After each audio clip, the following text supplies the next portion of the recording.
E agora, José? A festa acabou, a luz apagou, o povo sumiu. Membronita acordou, e agora, José? E agora, você? Smith sem nome, que zomba dos outros. Você que faz livros que ama, inventa. E agora, José? Está sem moral, está sem discurso. A noite esfriou, o dia não veio, Cristo não veio utopia e tudo acabou. Missouri acabou e tudo mofou. E agora, José? Sua doce palavra, seu instante de fama, sua pedra e chapéu, sua placa de ouro, seu teto de vidro, sua incoerência, seu ódio. E agora, sozinho no escuro, sem cavalo preto, que fuja a galope, de Kirtelândia se vai. Você marcha, José? José, para onde?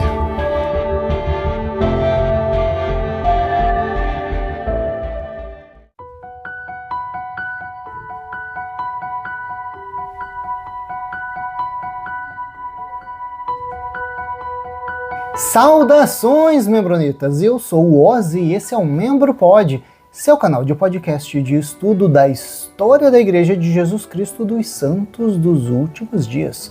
No episódio passado a gente falou sobre o trovão de Idaho, Ezra Taft Benson, e hoje a gente vai falar sobre quem sucedeu ele na presidência da Igreja, o 14º presidente Sud, Howard W. Hunter. Pois é, o Howard ele teve o menor mandato de presidente da Igreja Sud, 9 meses só, mas, como a gente já sabe, tamanho não é documento, não é verdade? E esses 9 meses aí tem muita história para contar. Pois é, o Howard ele tentou dar uma polida na imagem da igreja, porque a igreja não estava muito bem por questão aquele rigor político do Benson, então ele tentou trazer um ar mais gentil para a igreja, Só que será que isso aí era real ou era só uma embalagem? Vamos dar uma olhada. Howard William Hunter, ele nasceu em 1907 em Boise, Idaho. Olha só, o Benson também tinha nascido em Idaho. E a infância dele já dá um bom gancho aí pra gente entender a problemática da exclusão dentro da igreja. Pois é, o pai dele não era membro de igreja na época, então ele proibiu o Howard de se batizar quando ele fez 8 anos. Ele só pôde ser batizado ali quando ele tinha 12, depois de muita insistência, Inclusive a igreja deixa isso registrado nos manuais da igreja, e até tem uma frase ali do Howard sobre esse evento da vida dele. Vamos dar uma olhadinha? Ele diz assim: nas reuniões sacramentais eu me sentava com os outros rapazes quando chegava a hora de distribuir o sacramento, e eu me afundava no meu lugar, sentia-me tão diminuído. Isso daí está no Manual dos Ensinamentos dos Presidentes da Igreja, de Howard W. Hunter, 2015. O Howard, ele era artista, Então antes dele ser um profeta, aí sério, engravatado, ele era um artista. Então ele tocava piano, violino, bateria, saxofone, clarinete e trompete. Olha só, músico de mão cheia. Ele formou um grupo chamado os Hunter's Crusaders. Era uma banda que animava alguns bailes e até alguns cruzeiros que iam para a Ásia. Bom, o Hunter eventualmente aí parou com a música e ele se dedicou a uma carreira profissional dentro das finanças. Pois é, ele era um banqueiro e advogado bem experiente. Ele trouxe esse corporativismo para dentro da igreja, Então ele meio que ajudou a igreja a se institucionalizar como uma grande empresa. Bom, o Howard W. Hunter foi chamado para o Quórum dos 12 Apóstolos em 1959 pelo David O. McKay. Ele não trouxe só uma espiritualidade para a igreja, mas também uma eficiência. Pois é, ele salvou algumas organizações da igreja da falência. Ele aplicou o que ele chama de boas práticas empresariais. E é aqui que a gente vê essa transição da igreja aí, de um grupo de pioneiros isolados lá de Utah, de Brigham Young, passando aí para ser uma corporação bilionária. O Hunter ele foi um dos arquitetos dessa eficiência administrativa aí da igreja. Mas agora a gente entra num assunto meio polêmico, A gente já ouviu falar que a igreja Mormon ela meio que faz um exclusivismo dentro da própria igreja, né? Você não vai se relacionar com gente de fora, né? Não é conveniente. E o Hunter, ele defendia essa ideia. Pois é, em um discurso para os jovens em 1962, ele falou assim: devemos casar dentro da nossa fé. Jovens, nós acabamos casando com as pessoas com quem namoramos. Deixem que os outros sejam amigos em seus devidos lugares, mas quando se trata de namoro sério, namorem santos dos últimos dias. Olha só que interessante essa fala. Deixem os outros nos seus devidos lugares, né? Se isso aí não é a criação de uma bolha, eu não sei o que é. Então, para a liderança da igreja, basicamente a nossa interação com o mundo tem que ser bem superficial, né? O coração, a intimidade ali, eles têm que ser protegidos por um muro de dogma da igreja, né?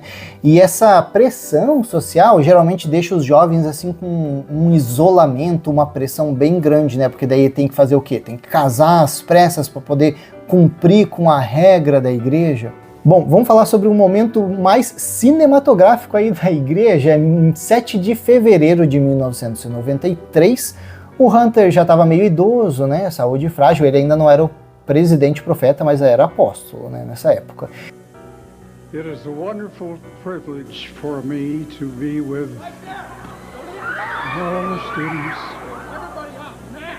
You got 10 seconds before we go out. Here's the time, mate. Let's go! Ele estava lá no púlpito, na BYU, e de repente chegou um cara correndo, o nome dele era Cody Juddy. Ele invadiu o palco e de repente ele falou: ó, eu tenho uma bomba, eu tenho nessa maleta aqui uma bomba e um detonador aqui na minha mão. E ele exigiu que o Hunter lesse um papel declarando que o Cody era o novo líder da igreja. Cara, doido, né? Tava lá então o presidente Hunter, o que ele fez? Nada, não fez nada. Ele só olhou, ficou em silêncio por um tempo e de repente começou a cantar um hino: graças damos, ó Deus, por um profeta.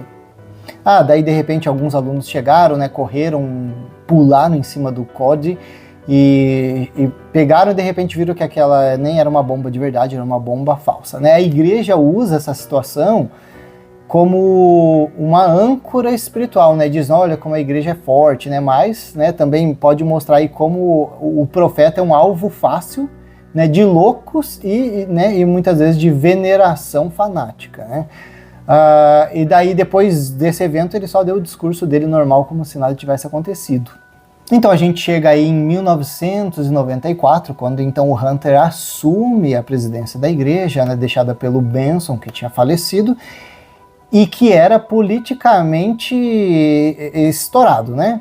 Então o Hunter, ele chegou para acalmar os ânimos, né? E a frase dele, ele diz ali: aos que transgrediram ou foram ofendidos, dizemos, voltem. Mas vamos tomar cuidado com essa doçura toda, né? O Los Angeles Times, aí de 22 de outubro de 1994, eles publicaram uma matéria em que diz aí, calma aí, né? Apesar do Howard W. Hunter querer secar as lágrimas dos membros, né? A igreja afirma que ela tem o controle sobre a consciência individual das pessoas, né? A frase é assim: ele, né, tá falando sobre o profeta, ele foi firme em reafirmar o controle dos ensinamentos da igreja sobre a consciência individual e a adequação de sanções eclesiásticas contra os que ultrapassam os limites. Basicamente era a mesma estrutura de controle aí do presidente Benson, só que com uma voz mais mansa. No cenário internacional, o Hunter tentava deixar a igreja meio neutra de tudo, né? Por exemplo, o conflito ali árabe-israelense, falava, não, a igreja não vai tomar partido, ambos são filhos de Deus, né? Essa neutralidade muitas vezes é criticada aí como uma forma de tentar ficar longe da responsabilidade, né? O Hunter, ele também reafirmou uma frase que é, né, tipo, os profetas nunca desviarão os santos. Só que daí é que tá, né, tipo, bate de frente com algumas situações, como, o profeta da igreja nunca vai desviar os santos? Mas por que é que ela teve que voltar atrás com o negócio, né, dos negros serem impedidos de receber o sacerdócio?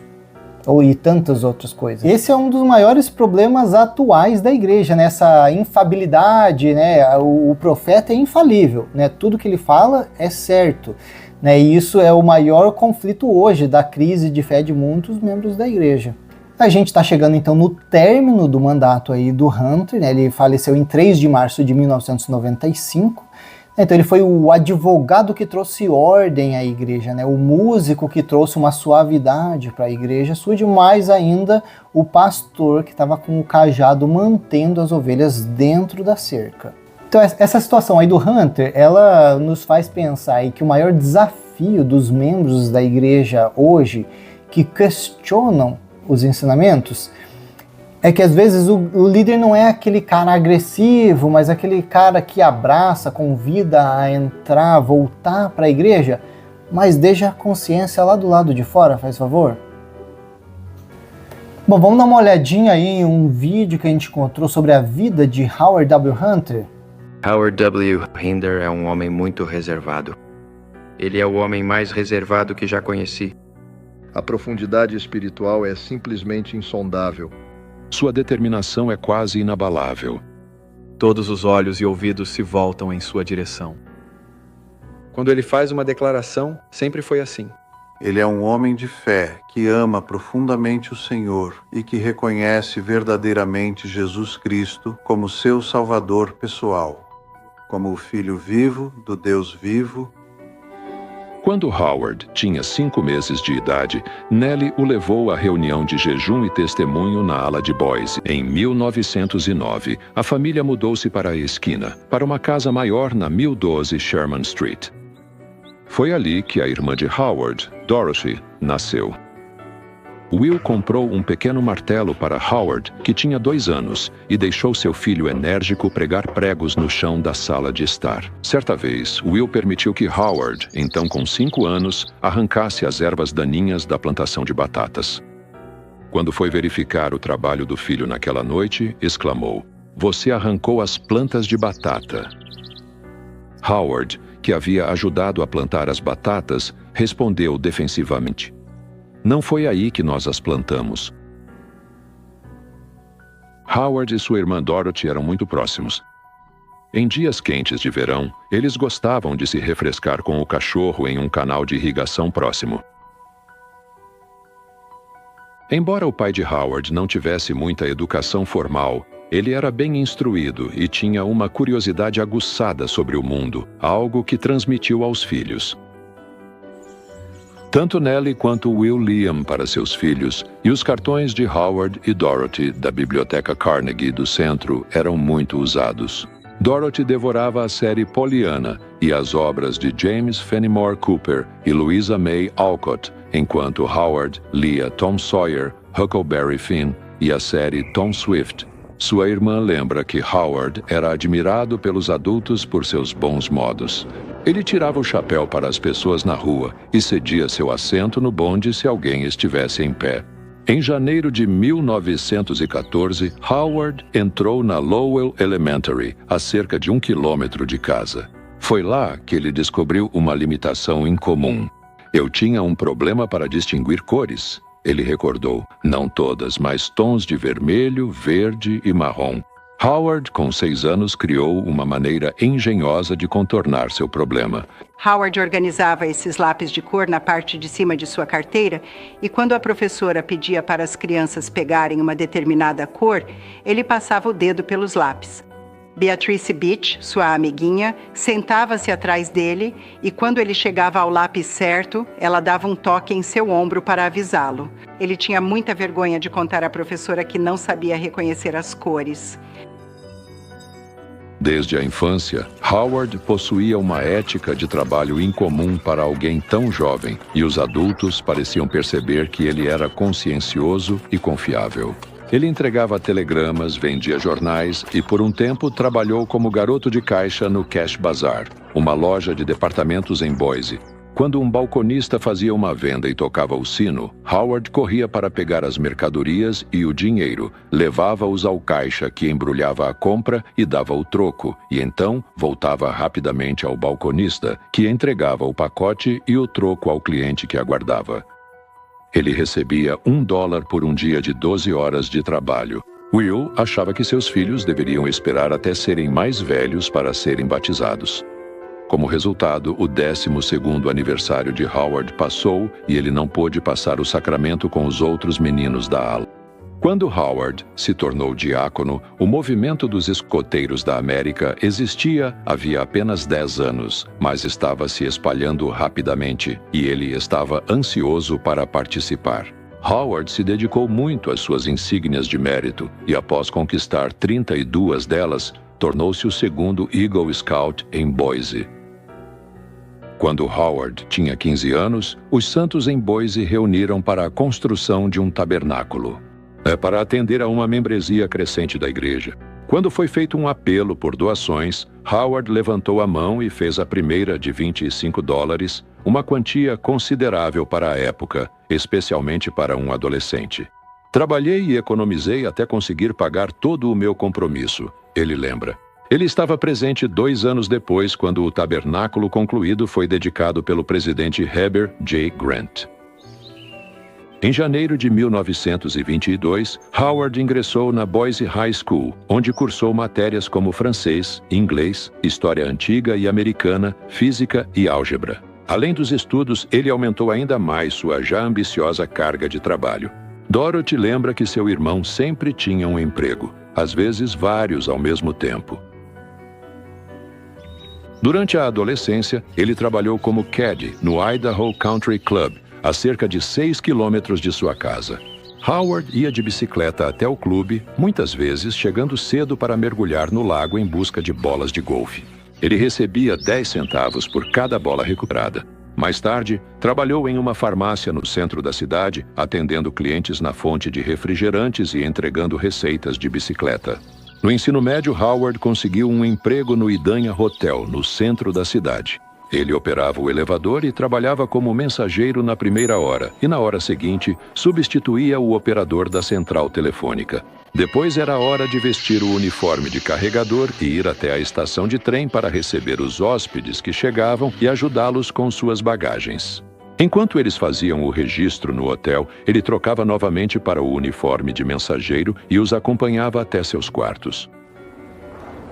Na última parte do turno, ele vestia roupas de trabalho e esvaziava cestos de lixo, limpava e polia escarradeiras, além de passar pano no chão do saguão. Às vezes, jovens que ele conhecia entravam no hotel a caminho dos bailes. Eu sempre ficava envergonhado, ele disse, quando eles me viam com as roupas de manutenção. Perto do final de 1926, Howard recebeu uma proposta incomum. Um contrato para fornecer uma orquestra de 5 músicos para um cruzeiro de 2 meses ao Oriente no navio de passageiros SS President Jackson. Para um jovem cuja única viagem tinha sido para visitar parentes em Utah e Califórnia, essa era uma oportunidade rara de conhecer o mundo e, ao mesmo tempo, ganhar dinheiro para a faculdade.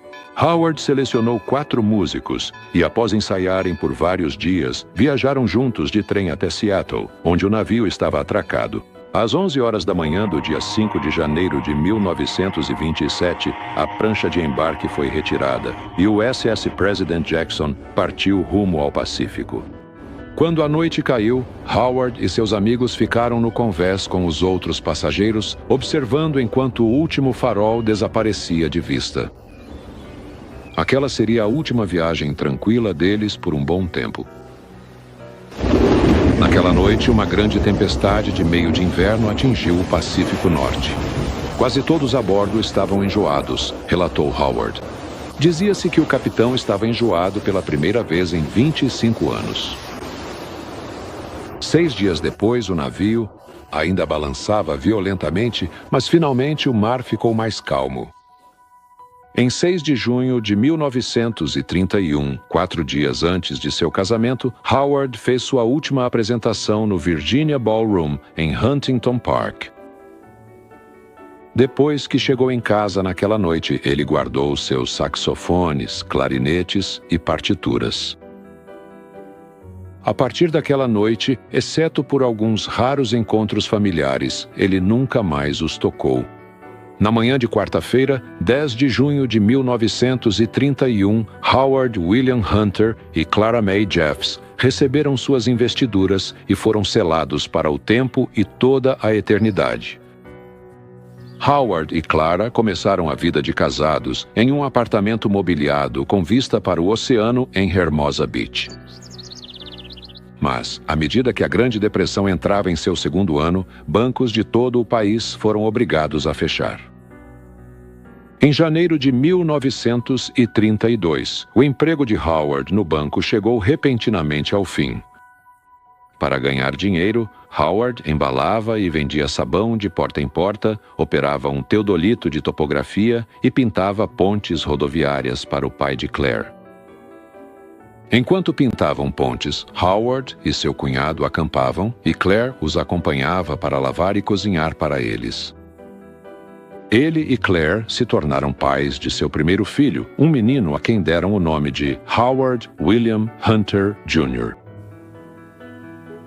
O trabalho de Howard no Departamento de Controle de Enchentes do Condado envolvia muitas questões jurídicas, o que despertou ainda mais seu desejo de obter um diploma em direito.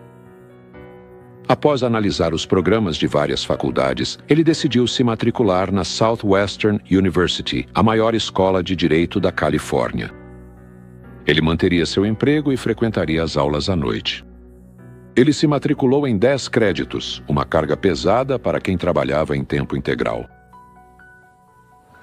Sua rotina durante a semana consistia em estudar no ônibus e no bonde a caminho do escritório, trabalhar das 8 às 17 horas, estudar mais durante o almoço, comer uma maçã e memorizar enquanto caminhava vários quarteirões até a universidade, assistir às aulas das 18 às 21 horas, estudar no trajeto de volta para casa, jantar com Claire depois das 22 horas e então estudar novamente até a meia-noite ou muitas vezes até mais tarde. Meu pai tem uma capacidade incrível para o trabalho. Ele sempre teve a habilidade de fazer mais do que a média das pessoas e as pessoas já comentaram sobre isso. A faculdade de Direito chegou ao fim em junho de 1939. Na cerimônia de formatura no Hollywood Memorial Auditorium, Howard se formou em terceiro lugar na turma e recebeu seu diploma cum laude. Howard descreveu o exame como uma das experiências mais exaustivas da minha vida. Em 10 de novembro de 1946, Howard foi dispensado após mais de 6 anos de serviço. Um ex-membro da ala, Charles Pulsifer, lembra: como bispo, ele uniu nosso pequeno grupo e nos ensinou a alcançar objetivos que pareciam fora do nosso alcance.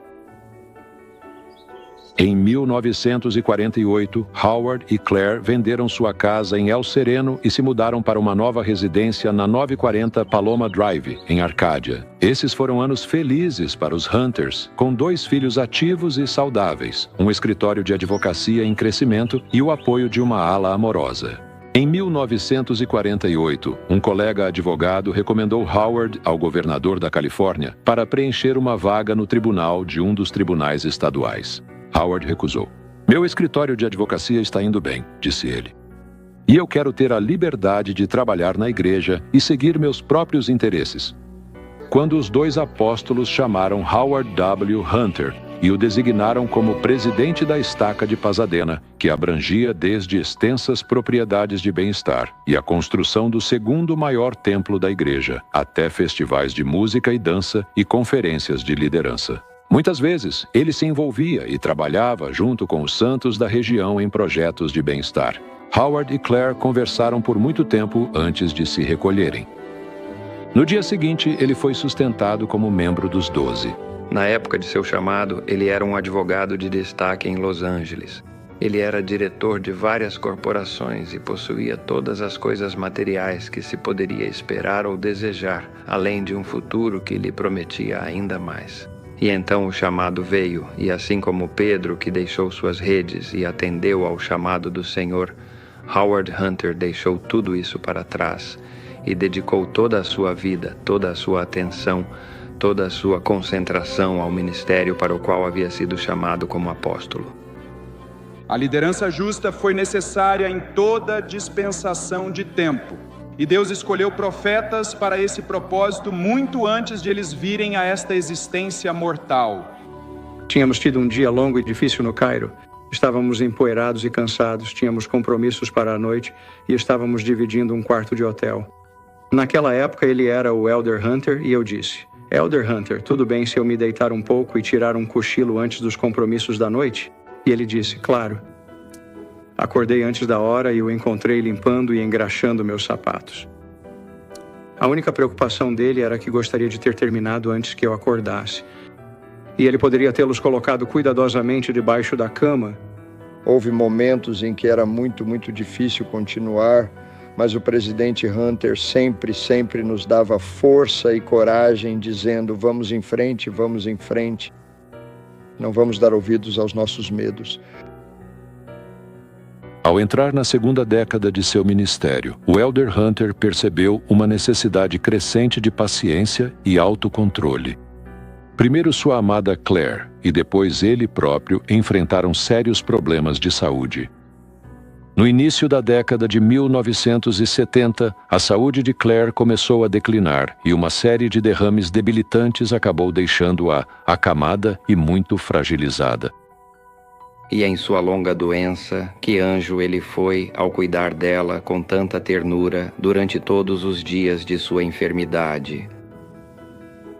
Isso foi um exemplo para toda a igreja. Em 1983, após mais de uma dúzia de anos de cuidados carinhosos de seu amado companheiro, Claire Jeffs Hunter foi chamada de volta ao lar. Em 5 de junho de 1994, após servir 6 anos como presidente do Quórum dos 12, Howard W. Hunter foi chamado, ordenado e designado presidente de a Igreja de Jesus Cristo dos Santos dos Últimos Dias. Mas há uma velha frase de um filme popular: quem honra a Deus, Deus honra. Howard W. Hunter sempre honrou a Deus e Deus o honrou. É uma alegria para mim ser seu conselheiro, sentar ao seu lado, usufruir de sua sabedoria e inspiração e cumprir da melhor forma possível as tarefas que ele me confia.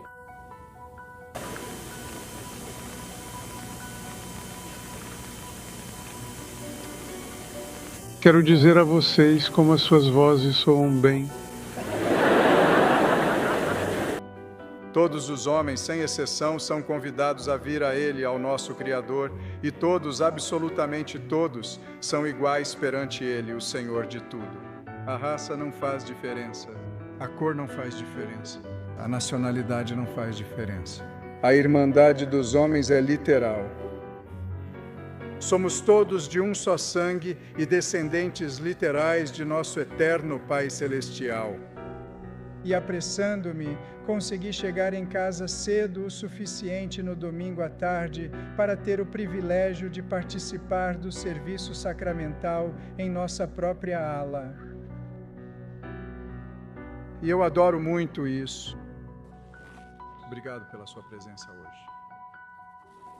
O presidente Holland me informou que provavelmente todos vocês estariam sentados, então decidi fazer o mesmo. Se me permite, aqui no nosso hemisfério norte, estamos aproveitando e desfrutando o verão completamente disso. Quando começamos a reconhecer e verdadeiramente apreciar as muitas manifestações milagrosas e as bênçãos abundantes de Deus e de Cristo em nossas vidas, vamos lá, tome um gole da água fresca. Você está bem, por acaso?